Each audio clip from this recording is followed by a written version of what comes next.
Hey you guys, it's me Janae. Welcome back to my channel with another video. Today is March 23rd. It is the day that I lost my mother, but guess what?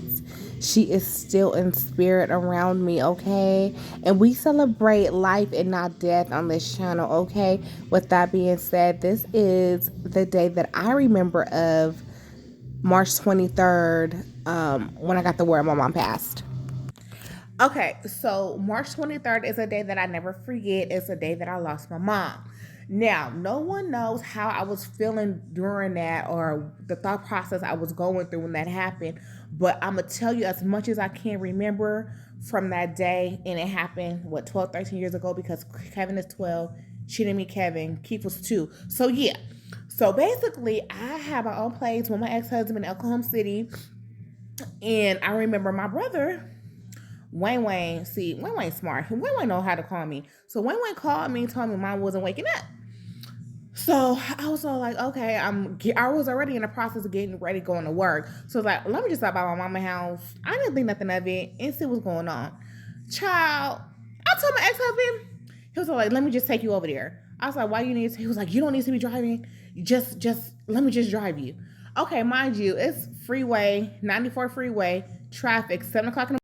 Okay, so then I agreed to my ex-husband taking me, whatever. So he took me, and this motherfucker drove so slow. I just remember, I'm like, take me to my mama house. See, this is why I wanted to drive, because I would have been bobbing and weaving through this traffic trying to get to my mama house. So we got to my mama house, and I pulled up, and then I see polices, and then I see the yellow tape, and I was like, she's driving me off at the corner. So I ran out the block, because we couldn't get through the block, because it was like blocked off and like cars and stuff. I was like, let me just run to my mama house. So I went to my mama's house, and then I see the officer by the front door. He was like, you can't go in.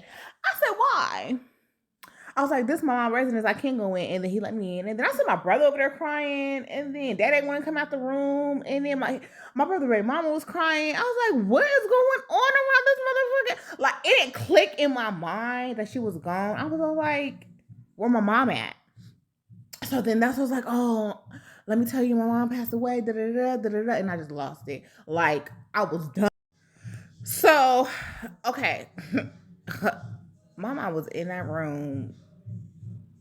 I don't know how she was looking or nothing, but then they told us to leave the house, so we all in the front yard. Why the people come get her body, and they wouldn't let me see my mom. But I don't know if that was a blessing, a good thing, or not. But I was adamant of seeing her, but they would not let me see her. So I'm up here nervous, shaking, and when they pulled up that gurney to like take her body out, I lost it again. I just remember having another moment there. But by this time, like all my mama friends is at her house, like all her biker friends, all her friends from the club because she used to bartend. Cousins I haven't seen in years started to pull up. Like I was like, when I heard word got word, like Joyce was gone, like the whole block was flooded. So I just remember talking about like what happened, where's she at? And I just remember a whole lot of commotion, and I just really couldn't. So of course I didn't go to work that day. I'm devastated. I'm like, what am I supposed to do? My mom not here. Like that first initial like moment of like losing a loved one, I can't put no words to it. It kind of feels like a piece of your soul is missing. Like someone took the breath out of your body just a little bit. Like you know you gonna make it, but it's like damn, that something's missing. I don't know what that missing part is, but I definitely felt a void. Like damn, my mom not here. Like I started to panic so bad because what was life without my mom? I didn't know what that was gonna look like. So basically, I don't remember much after that. I just remember them taking her body. I don't know what I did for the rest of the day. I don't know where my kid was. I don't remember none of that. I just remember my brother was on the ball making funeral arrangements. And oh, guess what happened too? Let me tell you. So Southeast is so small. So the police officer that was at my mom's house, his wife was a Section 8 worker of that resident. I was like, what? Like, I don't know, like, if my brother didn't take over the Section 8, but I thought that was so interesting. She was like, this is what you need to do to keep the Section 8, get transferred to your brother. I remember having that conversation. I didn't do nothing that lady said. I didn't do, fuck that shit. Like, I didn't care about none of that. But Wayne and Thomas is doing real good. They live in La Mesa, and they doing fine. They thriving. You know, Thomas is still working at the hospital, and Wayne's still doing his thing with his day program, and they living their best life. Like, and I told my brother, like, send my brother out here for a visit to Texas, but you know how that goes. But yeah, they doing fine. But I just remember that conversation on the phone with the officer, his wife. But also too, I never like investigated it or looked into it, but my mom was talking to a guy who was in a relationship around the same time. I don't know if it's linked, but yeah, so the last guy my mom was talking to was in a relationship with some other women, and they got into a fight at the club. And I remember this because I was at home when she pulled up with him, and they was arguing. And I remember my mom said, "Why you let me beat that bitch ass?" So my mom was all like, "Why you?" And she was pissed because like that lady was provoking her, and he was stopping my mom from jumping on this lady, trying to protect her. And my mom was feeling some type of way about it, rightfully so. So they got into it, and then I don't know this man's name. I don't know what he looked like, but I remember he was that they both was fucked up, faded, but still, nonetheless, like my mom was with the business. Like, you're not gonna disrespect me in these streets. She don't care who it is. And she was really pissed at him, like, you got me fucked up, right? So I don't know. I can't say if it's linked, but she was with that guy that night before she passed.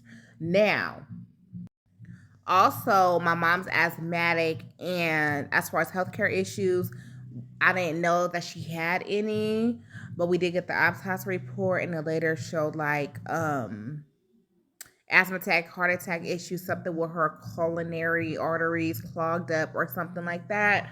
I forget the specific terms, but she passed along those lines. She damn near lost her breath. But I was gonna say, like, my mom's house, she sit on 37th and Logan. In this house, it broke me out. Like, every time I sat at this house or spent the night at my mom's house, I get short of breath. I don't know if it was mold. I don't know. My allergies used to flare up really bad, and I could not stay. And I'd be like, Mom, I'm going home. And my mom always kept this fucking ventilator, the ventilating machine, always on. And I thought that was weird. Also, like, if you take like a hot shower, like the wall be wet. And I don't like that. I was like, Mom, you need to get this checked out. So at the end of the day, I will never forget March 23rd. It is a day where I still celebrate my mom's life because I don't celebrate death as she's still alive and thriving in her spirit realm, and she's doing her thing, and she is shining from the heavens, and she is restful. She's resting peacefully knowing her kids is out here doing good. Like, we all doing good. Joy seeds ain't don't need a one for nothing. We all got each other's back. And me being the only girl, I know my brothers are gonna take care of me if I need them. They're gonna pull up. And just I doing his thing in the military. Wayne still being Wayne out there in the Southeast streets with his day program. Thomas working hard each and every day at the hospital. I think I want to say UC Hospital. He doing his thing. Like, we all doing really, really good. And I contribute that to my mom and how she upbrought us. Like, my mama, she did that. She did that. Being a single black mom in Southeast, yes. I commend her.